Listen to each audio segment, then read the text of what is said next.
এবার কপাল পড়তে যাচ্ছে বর্তমান রাষ্ট্রপতি শাহাবুদ্দিন চুপ্পু সাহেবের।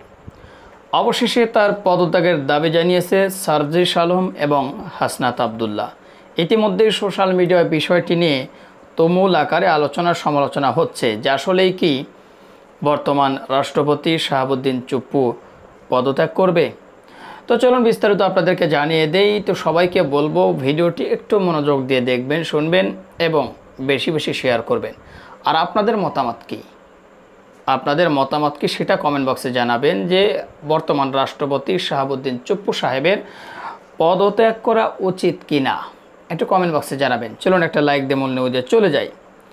এবার রাষ্ট্রপতির অপসারণ চাইলেন সমন্বয়ক সার্জিস আলম। রাষ্ট্রপতি মোহাম্মদ শাহাবুদ্দিনকে অনতিবিলম্বে অপসারণের দাবি জানিয়েছেন বৈষম্য বিরোধী ছাত্র আন্দোলনের সমন্বয়ক সার্জিস আলম। বৃহস্পতিবার ৩ অক্টোবর রাত ৯টার দিকে নিজের ভেরিফাইড ফেসবুক অ্যাকাউন্ট থেকে দেওয়া এক পোস্টে তিনি এ দাবি তুলে ধরেন। পোস্টে তিনি লেখেন, আওয়ামী লীগের বিচার নিশ্চিতকরণ, নতুন সংবিধান গঠন, আওয়ামী দুর্নীতিবাজ আমলাদের পরিবর্তন, হাসিনার আমলে করা সব অবৈধ চুক্তি বাতিল এবং চুপ্পুকে অনতিবিলম্বে রাষ্ট্রপতি পদ থেকে অপসারণ করতে হবে। এর আগে রাষ্ট্রপতি মোহাম্মদ শাহাবুদ্দিনকে অনতিবিলম্বে অপসারণের দাবি জানান বৈষম্য বিরোধী ছাত্র আন্দোলনের অন্যতম সমন্বয়ক হাসনাত আবদুল্লাহ। বৃহস্পতিবার নিজের ভেরিফাইড ফেসবুক অ্যাকাউন্ট থেকে দেওয়া এক পোস্টে তিনি এসব দাবি তুলে ধরেন। ফেসবুক পোস্টে তিনি লেখেন, আওয়ামী লীগের বিচার নিশ্চিতকরণ, নতুন সংবিধান গঠন, আওয়ামী দুর্নীতিবাজ আমলাদের পরিবর্তন, হাসিনার আমলে করা সকল অবৈধ চুক্তি বাতিল এবং চুপ্পুকে অনতিবিলম্বে রাষ্ট্রপতি পদ থেকে অপসারণ করতে হবে। এদিকে গণ অধিকার পরিষদের সাধারণ সম্পাদক মোহাম্মদ রাশেদ খান ডিসি নিয়োগের 2 জন সমন্বয়ক জড়িত বক্তব্যের জেরে গত 30 সেপ্টেম্বর রাতে ফেসবুকে একটি পোস্ট দেন সার্জিস আলম। সার্জিস আলম ফেসবুক পোস্টে লেখেন, আজকে একটি প্রোগ্রাম গণ অধিকার পরিষদের রাশেদ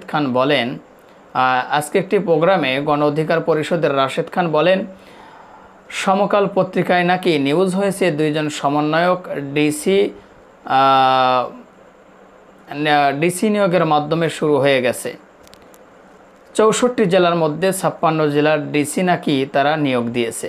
এরপর সার্জিস আলম এ সংক্রান্ত কোনো সংবাদ সমকাল পত্রিকায় খুঁজে পাননি। পরবর্তী সময়ে যুগান্তর পত্রিকায় এ বিষয়ে একটি সংবাদ খুঁজে পান তিনি। তার পোস্টে তিনি বলেন, আমাদের পরিচয় দিয়ে সচিবালয়ে একটি ঝামেলা তৈরি করার চেষ্টা করা হয়েছিল। পরবর্তীতে এ বিষয়ে আমাদের মতামত না নিয়ে আমাদের নাম উল্লেখ করে এক হলুদ সাংবাদিক সংবাদ প্রকাশ করেছেন।